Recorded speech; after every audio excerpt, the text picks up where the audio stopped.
ओम शांति। 30 अप्रैल 2021। साकार मुरली। शिव बाबा कहते, मीठे बच्चे, तुम बाप द्वारा सम्मुख पढ़ रहे हो। तुम्हें सतयुगी बादशाही का लायक बनने के लिए पावन जरूर बनना है। आज का प्रश्न, बाप के किस ऑक्यूपेशन को तुम बच्चे ही जानते हो?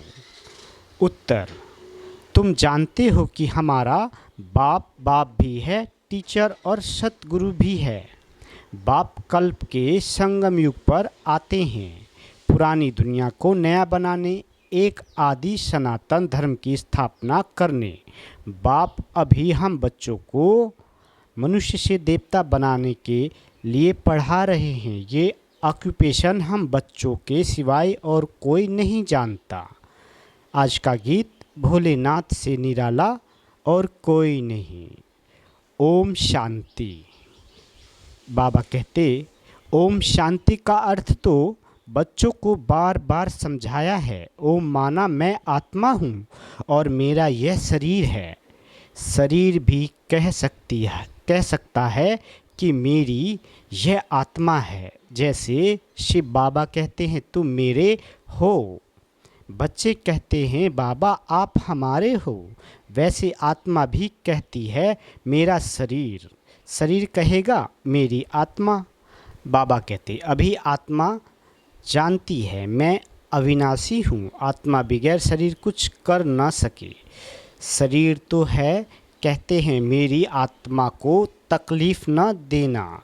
मेरी आत्मा पाप आत्मा है, वह मेरी आत्मा पुण्य आत्मा है। तुम जानते हो मेरी आत्मा सतयुग में पुण्य आत्मा थी। आत्मा खुद भी कहेगी, मैं सतयुग में सतोप्रधान अथवा सच्चा सोना थी।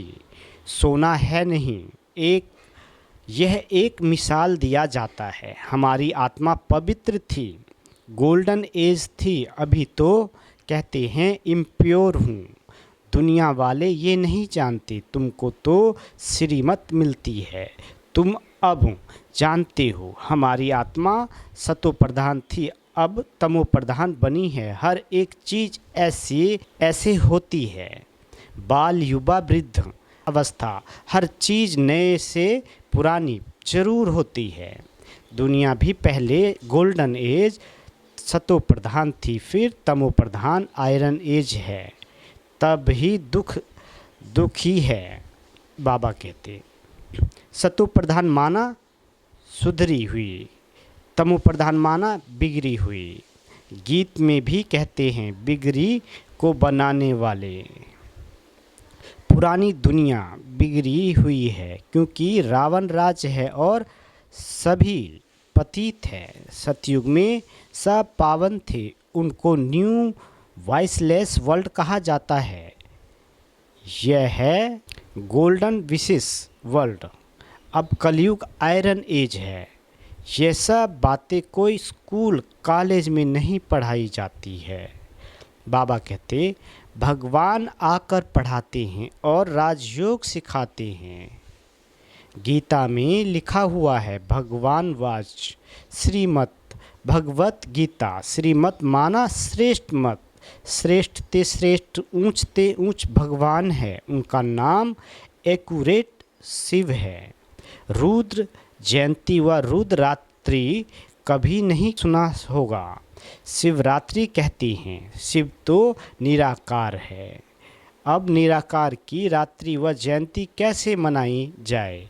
कृष्ण की जयंती तो ठीक है, फलाने का बच्चा है, उनकी तिथि तारीख दिखाते हैं। शिव के लिए तो कोई जानते नहीं कि कब पैदा हुआ। यह तो जानना चाहिए ना।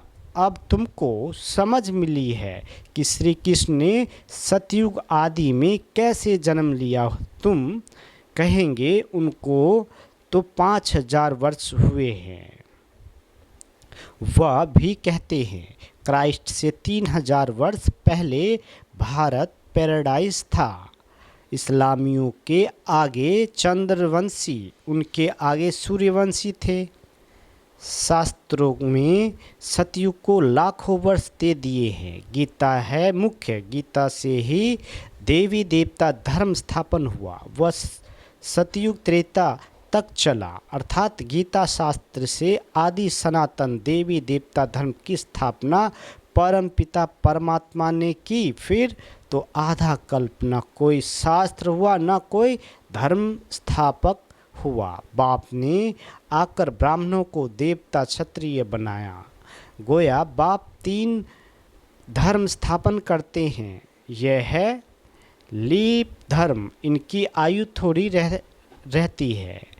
तो सर्वशास्त्रमयी शिरोमणि गीता भगवान ने गाई है। बाप पुनर्जन्म में नहीं आते हैं। जन्म है परंतु बाप कहते हैं मैं गर्भ में नहीं आता हूँ, मेरी पालना नहीं होती। सतयुग में भी जो बच्चे होते हैं वह गर्भ महल में रहते हैं। रावण राज्य में गर्भ जेल में आना पड़ता है। पाप जेल में भोगे जाते हैं। गर्भ में अनजाम, बाबा कहते गर्भ में अनजाम करते हैं। हम पाप नहीं करेंगे, परंतु ये है ही पाप आत्माओं की दुनिया। बाहर निकलने से फिर पाप करने लग पड़ते हैं। वहाँ की वहाँ ही रह जाती है। यहाँ भी बहुत प्रतिज्ञा करते हैं हम पाप नहीं करेंगे, 1-2 पर काम कटारी नहीं चलाएंगे, क्योंकि यह विकार आदि मध्य अंत दुख देता है। बाबा कहते सतयुग में विष है नहीं, तो मनुष्य आदि मध्य अंत 21 जन्म दुख भोगते नहीं, क्योंकि राम राज्य है। उसकी स्थापना अब बाप फिर से कर रहे हैं। संगम पर ही स्थापना होगी ना। जो भी धर्म स्थापन करने आते हैं उनको कोई भी पाप नहीं करना है। आधा समय है पुण्य, आधा, बाबा कहते आधा समय है पुण्य आत्मा, फिर आधा समय बाद पाप आत्मा बनते हैं। तुम सतयुग त्रेता में पुण्य आत्मा रहते हो, फिर पाप आत्मा बनते हो। सतो प्रधान आत्मा जब ऊपर से आती है तो वह सजाए खा नहीं सकती। क्राइस्ट की आत्मा धर्म स्थापन करने आई, उनको कोई सज़ा मिल न सके। कहते हैं क्राइस्ट को क्रॉस पर चढ़ाया, परंतु उनकी आत्मा ने कोई विक्रम आदि किया ही नहीं है। वह जिसके शरीर में प्रवेश करते हैं उनको दुख होता है, वह सहन करते हैं।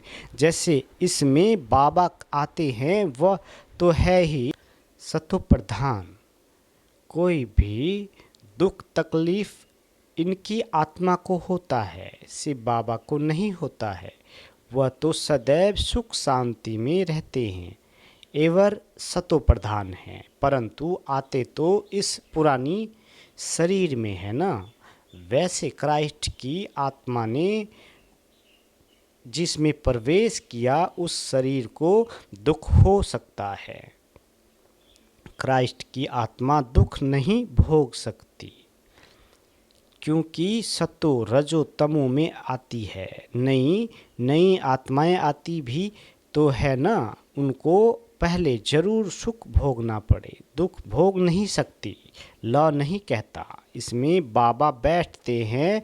कोई भी तकलीफ इनको दादा को होती है ना कि शिव बाबा को, परंतु ये बातें तुम जानते हो और कोई को पता नहीं है।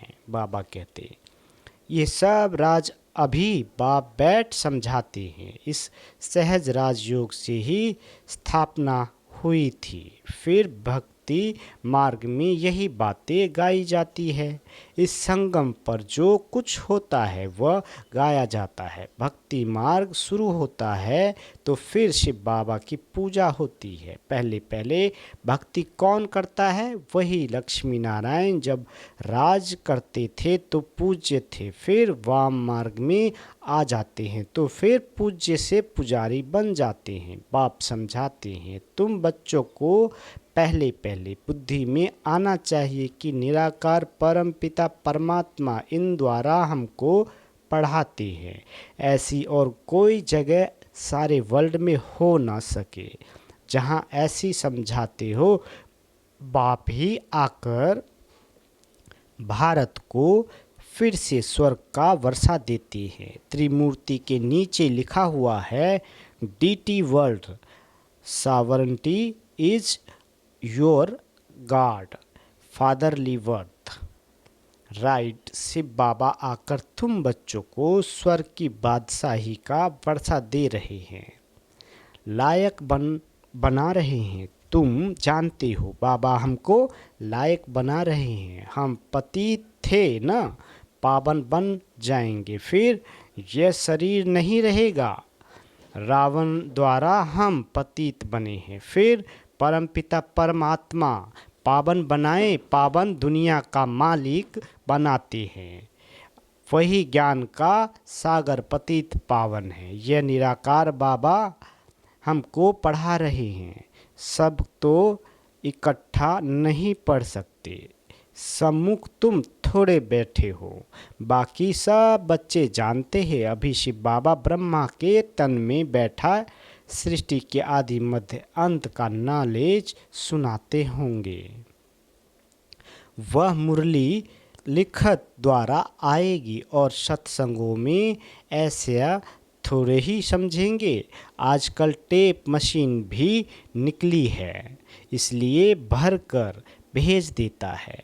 वह कहेंगे फलाने नाम वाला गुरु सुनाते हैं। बुद्धि में मनुष्य ही रहता है, यहाँ तो वह बात है नहीं। बाबा कहते यह तो निराकार बाप नॉलेजफुल है, मनुष्य को नॉलेजफुल नहीं कहा जाता। गाते हैं God father is knowledgeful, peaceful, blissful, तो उनका वर्षा भी चाहिए ना। उनमें जो गुण हैं वो बच्चों को मिलने चाहिए। अभी मिल रहे हैं। बाबा कहते गुणों को धारण कर हम ऐसे लक्ष्मी नारायण बन रहे हैं। सब तो राजा रानी नहीं बनेंगे। गाया जाता है राजा रानी वजीर, वहाँ वजीर भी नहीं रहता, महाराजा महारानी में पावर रहती है। जब भिखारी बनते हैं तब वजीर आदि होते हैं, आगे मिनिस्टर आदि भी नहीं थे। वहाँ तो एक राजा रानी का राज्य चलता था। उनको वजीर की क्या दरकार, राय लेने की दरकार नहीं, जब खुद मालिक हैं। यह है हिस्ट्री ज्योग्राफी। बाबा कहते परंतु पहले पहले तो उठते बैठते ये बुद्धि में आना चाहिए कि हमको बाप पढ़ाते हैं, योग सिखाते हैं, याद की यात्रा पर रहना है। अभी नाटक पूरा होता है। हम बिल्कुल पतित बन गए हैं क्योंकि विकार में जाते हैं, इसलिए पाप आत्मा कहा जाता है। सतयुग में पाप आत्मा नहीं होते, वहाँ है पुण्य आत्माएं। वह है प्रारब्ध जिसके लिए तुम अभी पुरुषार्थ कर रहे हो। तुम्हारी है याद की यात्रा जिसको भारत का योग कहते हैं, परंतु अर्थ तो नहीं समझते हैं। योग अर्थात याद जिससे विक्रम विनाश होते हैं, फिर यह शरीर छोड़ घर चले जाएंगे, उसको स्वीट होम कहा जाता है। आत्मा कहती है हम उस शांति धाम के रहवासी हैं, हम वहाँ से नंगे अशरीरी आए हैं, यहाँ पाठ बजाने के लिए शरीर लिया है। ये भी समझाया है माया 5 विकारों को कहा जाता है। ये 5 भूत है काम का भूत, क्रोध का भूत, नंबर 1 है देह अभिमान का भूत। बाबा कहते बाप समझाते हैं सतयुग में ये विकार होते नहीं हैं, उसको निर्विकारी दुनिया कहा जाता है। विकारी दुनिया को निर्विकारी बनाना यह तो बाप का ही काम है। उनको ही सर्वशक्तिमान, ज्ञान का सागर, पतित पावन कहा जाता है। इस समय सब भ्रष्टाचारी से पैदा होते हैं। सतयुग में ही वॉइसलेस दुनिया है। बाप कहते हैं अब तुमको विशिष्ट से वॉइसलेस बनना है। कहते हैं इस बगैर बच्चे कैसे पैदा होंगे। बाप समझाते हैं अभी तुम्हारा यह अंतिम जन्म है, मृत्यु लोक ही खत्म होना है, फिर इसके बाद विकारी लोग होंगे नहीं। इसलिए बाप से पवित्र बनने की प्रतिज्ञा करनी है। कहते हैं बाबा हम आप से वर्षा अवश्य लेंगे। वह कसम उठाते हैं झूठा। बाबा कहते हैं वो कसम उठाते हैं झूठा। गॉड किसके लिए कसम उठाते हैं उसको तो जानते नहीं। वह कब कैसे आता है, उनका नाम रूप देश काल क्या है, कुछ भी नहीं जानते। बाबा कहते हैं बाप आकर अपना परिचय देते हैं। अभी तुमको परिचय मिल रहा है। दुनिया भर में कोई भी गॉड फादर को नहीं जानते। बुलाते भी हैं, पूजा भी करते हैं, परंतु ऑक्यूपेशन को नहीं जानते हैं। अभी तुम जानते हो परमपिता परमात्मा हमारा बाप टीचर सद्गुरु है। यह बाप ने खुद परिचय दिया है कि मैं तुम्हारा बाप हूँ। मैंने इस शरीर में प्रवेश किया है। प्रजापिता ब्रह्मा द्वारा स्थापना होती है किसकी? ब्राह्मणों की। फिर तुम ब्राह्मण पढ़कर देवता बनते हो। मैं आकर तुमको शूद्र से ब्राह्मण बनाता हूँ। बाप कहते हैं मैं आता ही हूँ कल्प के संगम युग पर। कल्प 5000 वर्ष का है। यह सृष्टि चक्र तो फिरता रहता है। मैं आता हूँ पुरानी दुनिया को नया बनाने, पुराने धर्म का विनाश कराने। फिर मैं आदि सनातन देवी देवता धर्म स्थापना कराता हूँ, बच्चों को पढ़ाता हूँ। फिर तुम पढ़कर 21 जन्म के लिए मनुष्य से देवता बन जाते हो। देवताएं तो सूर्यवंशी चंद्रवंशी प्रजा सब है। बाकी पुरुषार्थ अनुसार ऊंच पद पाएंगे। अभी जो जितना पुरुषार्थ करेंगे वही कल्प कल्प चलेगा। समझते हैं कल्प कल्प ऐसा पुरुषार्थ करते हैं ऐसा ही पद जाकर पाएंगे। यह तुम बच्चों की बुद्धि में है कि हमको निराकार भगवान पढ़ाते हैं। उनको याद करने से ही विक्रम विनाश होंगे। बगैर याद किए विक्रम विनाश हो नहीं सकते।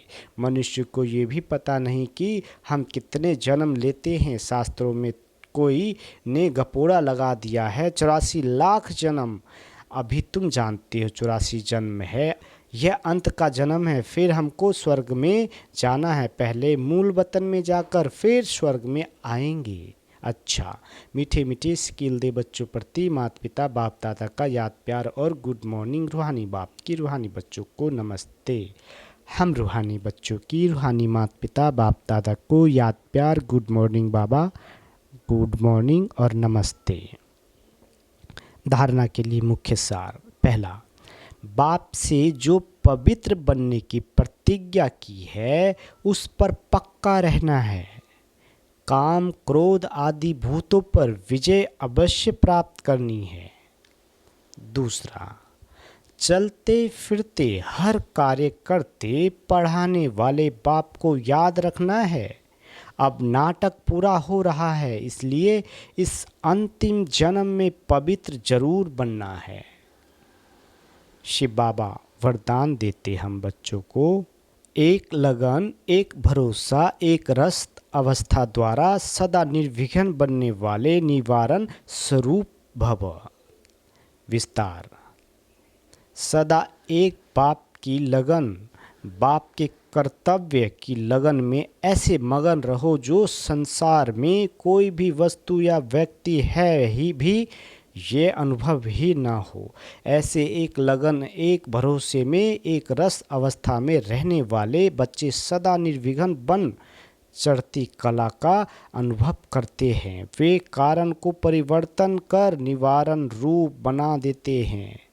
कारण को देख कमजोर नहीं बनते, निवारण स्वरूप बन जाते हैं। स्लोगन: अशरीरी बनना वायरलेस सेट है। वॉइसलेस बनना वायरलेस सेट की सेटिंग है। अच्छा, ओम शांति।